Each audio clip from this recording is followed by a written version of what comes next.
Okie doke.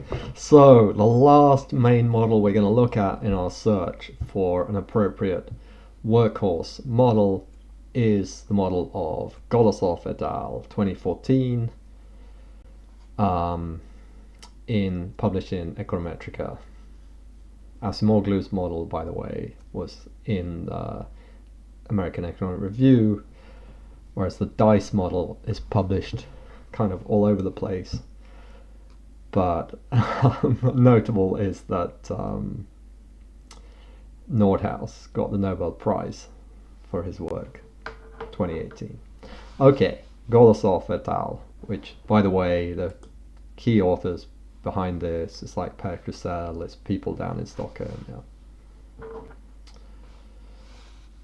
So this was very much unlike the Acemoglu model. This is set up as an integrated assessment model with the primary aim to find the social cost of carbon rather than to shed light on any particular policy question. So, what's the structure? Again, we got a fairly complicated picture, but an awful lot simpler than the Acemoglu model.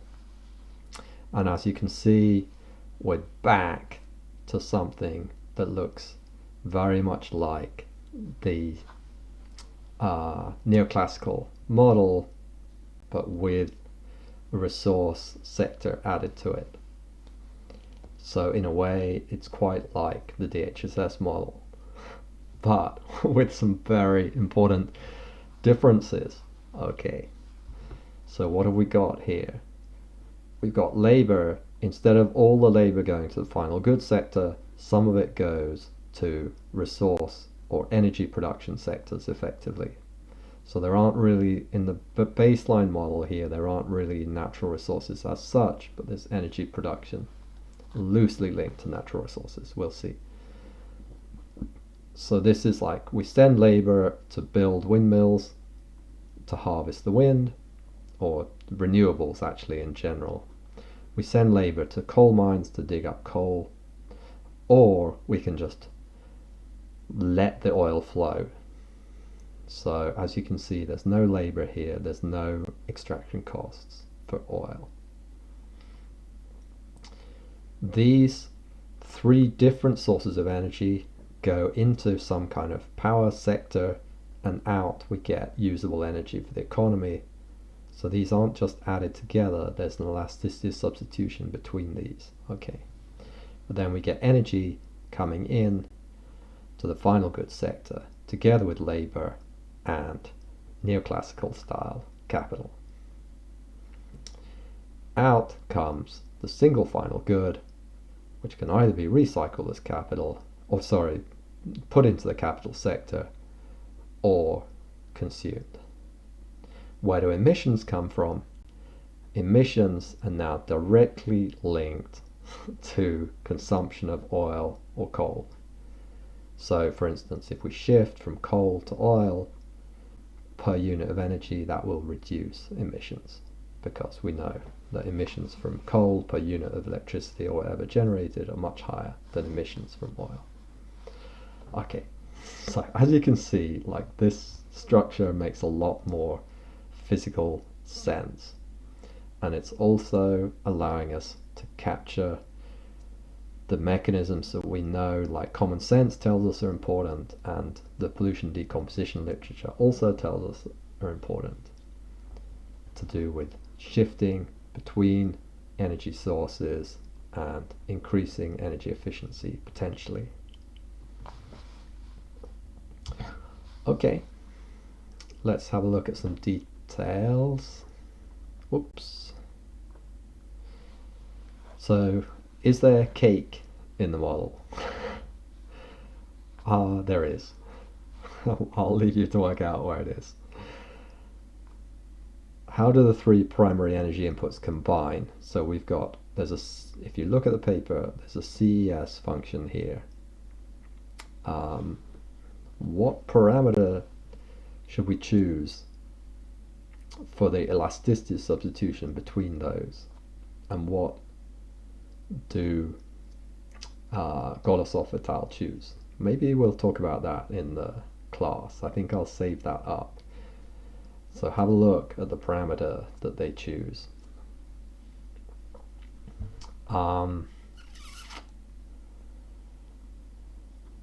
Clearly, yeah, the options are we can go from perfect substitutability, which means we just add these up, to a Leontief at the other extreme, which is that you need all three together in fixed proportions. All right. And you might think, well, no, well, I'll leave it there for now. How does climate change affect the economy? So in this model, it comes back down and affects production rather than utility. But that doesn't really matter much. Not much would change if we switch this arrow over and pointed it here. In practice, of course, it's both.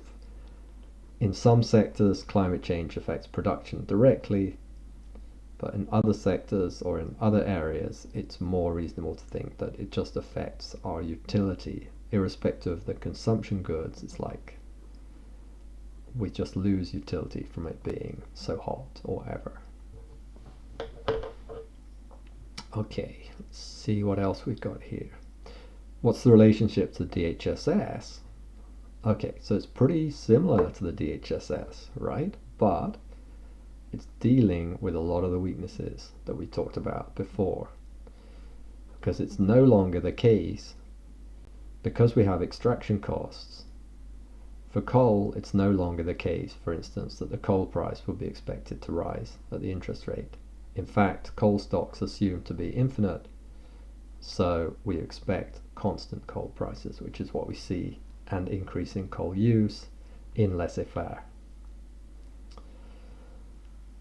Just as an example.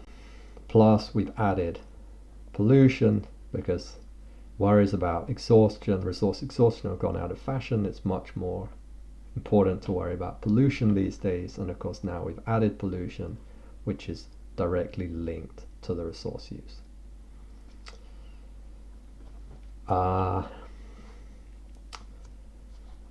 And of course we've got these labor inputs. And of course we've got the climate system. Again, there's quite a sophisticated climate model, or reasonably sophisticated, in this Golosov model, but that's outside the scope of this course. Yeah, so clearly related to the DHSS structure, but dealing with a lot of the problems. To the DICE, not so much, right? Not so much relation. So DICE took things in a different direction. DICE builds on the neoclassical model, but without building on the ideas from the DHSS about resource extraction and use. Okay. Relationship to Acemoglu's, there's very little relationship here at all, right? Of course, Acemoglu was looking at directed technological change, but we can also look at directed technological change within a structure like this, as I do in my paper, which is from 2019 in GRE. So we can look, for instance, if we want green energy supply to substitute for these, we can put research effort into reducing the costs of these. So that kind of thing isn't showing up in our baseline structure, but of course it's straightforward to add it to that structure. That's the point of the workhorse, right? That you've got your basic structure and then you can add things depending on what you're interested in.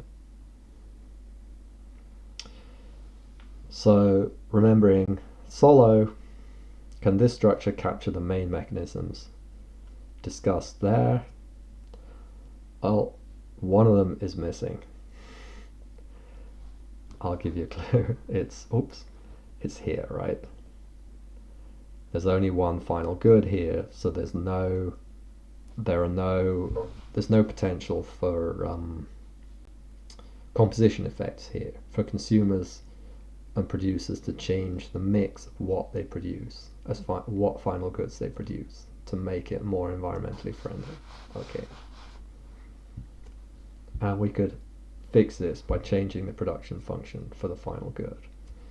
So you could have a think about that. Okie doke, I think that's the end. Quick video, this one.